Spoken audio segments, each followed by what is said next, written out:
Sige nga. Pag yan pumunta sa ibabaw, huwag ko na lang ha. Ayos. O sige, isa ba? Hindi, ano yan? Hindi.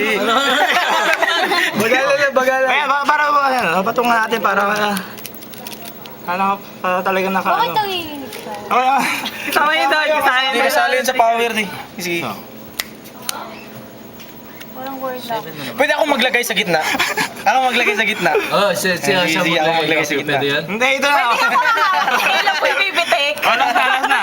Para malinaw. Ilalagay ko ng nakapangat. Nakaharap. O nakaharap sa ano sa ilaw. Ayan ha. Papawalain ko yung Everest. Oh, Si Susi. Hop. Nililipat niya. Ayan! Ayun, ang sinasabi ko. Ayun na. Galing. Maligno ka.